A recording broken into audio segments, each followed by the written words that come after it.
Hello students, मैं संदीप कुमार आज आप लोगों के लिए एक विशेष सूचना लेके आया हूँ।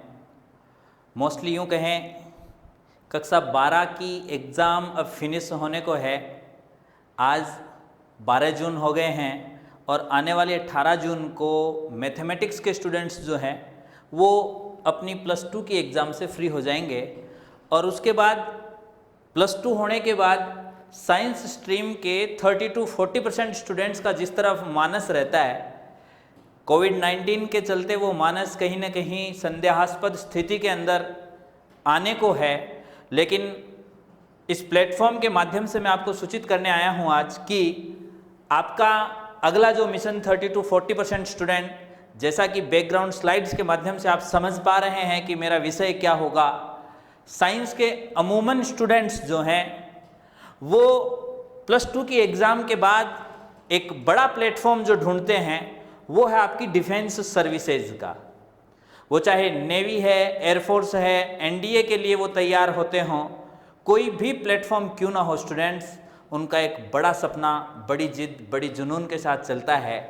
मैं ऑलरेडी टीचिंग प्रोफेशन से बिलोंग करते हुए जिद और जुनून की ऐसी ही टीम टैगोर तारानगर से जुड़ते हुए ये बात समझ सकता हूँ कि वाकई में वो स्टूडेंट जो इस जिद को लेकर के चलते हैं, कोविड-19 का ये जो ब्रेक है उनकी जिद के लिए किस तरह का ब्रेकर साबित हो सकता है। तो स्टूडेंट्स, मैं आप लोगों के ही लिए सूचित करने के लिए यहाँ आया हूँ, आपको ये सूचना देने के लिए यहाँ आया हूँ कि आपको वो सारे स्टूडेंट्स को जो +2 की मैथ्स की एग्ज़ाम देने के बाद अपनी दिशा तय कर रहे हैं डिफेंस की तरफ, वो बिल्कुल भी चिंतित ना हो। जिस तरीके से टीम टैगोर के मोस्टली जो स्टूडेंट्स साल भर की तैयारी के अंदर एक बहुत ही जद्दोजहद के साथ हमारे साथ जुड़े रहते हैं, उनकी उस जिद को लगातार बनाए रखने के लिए 18 तारीख की एग्ज़ाम के बाद भी वो फ्री ना हो, इस प्लेटफॉर्म के माध्यम से मैं आपको बताने जा रहा हूँ कि उन सर्विसेज के लिए जो सबसे मेजर सब्जेक्ट्स होते हैं उनकी प्रिपरेशन आप यहाँ इसी प्लेटफॉर्म के ऊपर साइंस डिफेंस एकेडमी तारानगर के नाम से, जो एक नया इनोवेशन टीम टैगोर की तरफ से आपके लिए, आपके हितों के लिए, आपके सपनों के लिए किया जा रहा है, उससे जुड़ कर के आप अपनी इस जिद को लगातार आगे बनाए रख सकते हैं अपने अचीवमेंट तक, अपनी उपलब्धि तक, अपने आने वाली ख्याति तक, एक ग्लोरियस वे को, उसी जिद को आगे बढ़ाते हुए प्राप्त कर सकते हैं। स्टूडेंट्स, डिफेंस की तरफ यदि आप जाना चाहते हैं तो हमें +2 के बाद जो फोकस पॉइंट रखना चाहिए, किन सब्जेक्ट्स की तरफ होना चाहिए और क्यों होना चाहिए, मोस्टली डिफेंस सर्विसेज के अंदर यदि आप जाते हैं, सबसे पहले स्टूडेंट अपना मेडिकल मुआयना करवा लीजिएगा।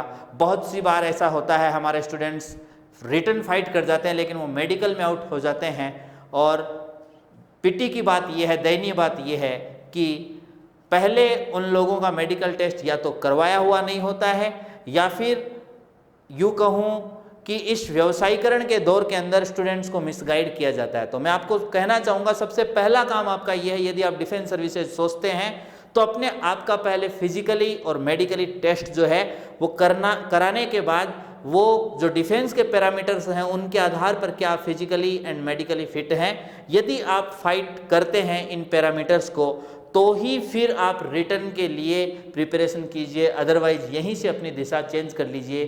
क्योंकि एक लंबी तैयारी के बाद आप रिटर्न फाइट करने के बाद जब उस प्लेटफॉर्म पर जाना चाह रहे हैं और मेडिकल की वजह से, फिजिकल की वजह से आप आउट होते हैं, तो वह चीज़ तो हो सकता है आपके सामने अभी ही दिखाई दे जाए, तो आपका दिशा चेंज करना अभी से बन सकता है।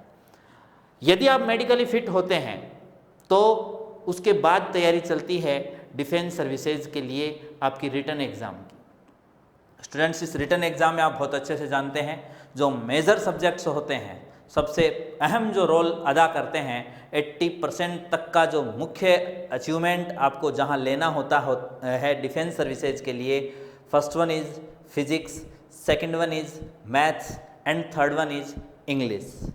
जी हाँ स्टूडेंट्स, मैं संदीप कुमार आपका इसी तीसरे विषय इंग्लिश के ऊपर, यदि आपकी जिद डिफेंस की तरफ है, तो एक बारीक ऑपरेशन के साथ इस विषय को हम आगे बढ़ाएंगे ताकि आपके सपनों की उड़ान जो है वो बहुत जल्द पूरी हो सके और हमारा ये प्लेटफॉर्म जिस मिशन के साथ शुरू करने हम जा रहे हैं उसकी उपलब्धि आपकी उपलब्धि के साथ एकदम अपने जीत के उस लेवल तक पहुँचे जो आपके और हमारे ख्यालों में है।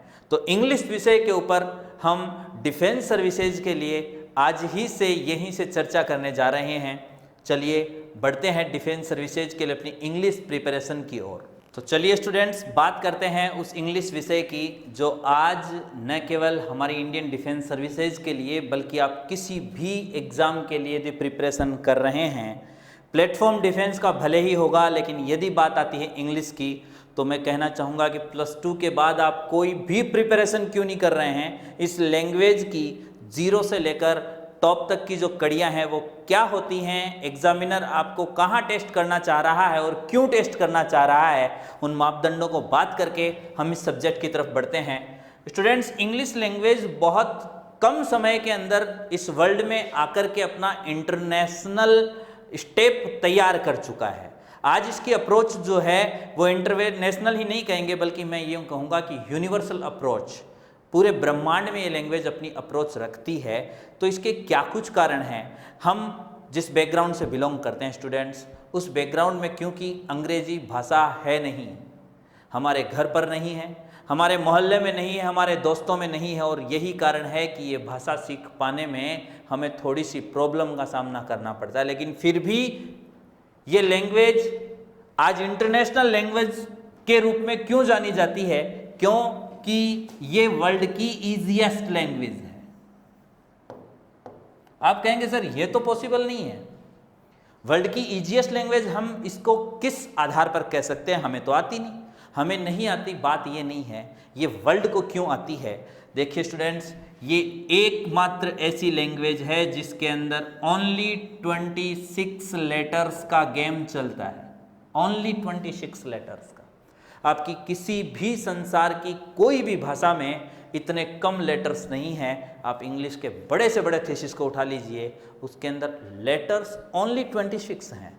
आप देख सकते हैं इसकी ईजीएस्ट होने का दूसरा प्रमाण, हमारे देहाती इलाके के अंदर भी यदि एक बच्चा प्राइमरी से अपनी एजुकेशन लेने लगता है, वो जिस माहौल में रहता है लैंग्वेज वो भले ही बोलने लगेगा, लेकिन जहाँ लिखने की बात आती है, जहाँ समझने की बात आती है स्टूडेंट्स, एक बच्चा सबसे पहले A to Z बोलना लिखना सीख लेता है बहुत जल्दी ही, क्योंकि बहुत सिंपल सी बात है, यदि एक छोटा बच्चा इतना जल्दी इसको कैच करता है तो क्यों नहीं ये वर्ल्ड की इजीएस्ट लैंग्वेज है। हमारे लिए हार्ड क्यों बनी? क्योंकि उस छोटे बच्चे से लेकर के हमने जब इंग्लिश को पढ़ना शुरू किया, बड़ा गेम नहीं है इंग्लिश का। इस लैंग्वेज का एक जो डर हम लोगों के बीच बना है, हमें उस डर को इस प्लेटफॉर्म के माध्यम से तोड़ना है। बड़ा गेम नहीं है इंग्लिश का, बस A to Z का बहुत छोटा सा गेम है। मैं अक्सर ऑफलाइन क्लासेज में स्टूडेंट से पूछता हूं, जब स्टूडेंट कहते हैं सर हिंदी जो है वो बेटर है, तो आप भी इस बात को टेस्टिफाई कर सकते हैं कि आप हिंदी की वर्णमाला के क से ग तक के अक्षर एक सांस में बोल सकते हैं? कहीं कुछ भूलोगे, क ख ग च च पता नहीं क्या कुछ। लेकिन बात आती है A to Z बोलने की, तो आप आधे सांस के अंदर ABCDEFGHIJKLMNOPQRSTUWXYZ बोल चुके होंगे, क्योंकि आपने प्राइमरी स्टेप को बहुत अच्छे से इसको निकाला है। बढ़ते हैं प्राइमरी स्टेप से लेकर आपके 12th तक के लेवल की। स्टूडेंट्स, इसके बाद ही तो आप कोई कंपटीशन दे रहे हैं, और इस कंपटीशन के अंदर ज़्यादा नहीं पूछा जाता है, खाली इस 0 to 12th तक का जो स्टैंडर्ड है उसकी बात की जाती है, जिसको कहीं ना कहीं हमने बारीकियों को छोड़ा है। उन बारीकियों के साथ हम इस लैंग्वेज को इस प्लेटफॉर्म पर बढ़ाएंगे जो कि वर्ल्ड की ईजीएस्ट लैंग्वेज समझी जाती है।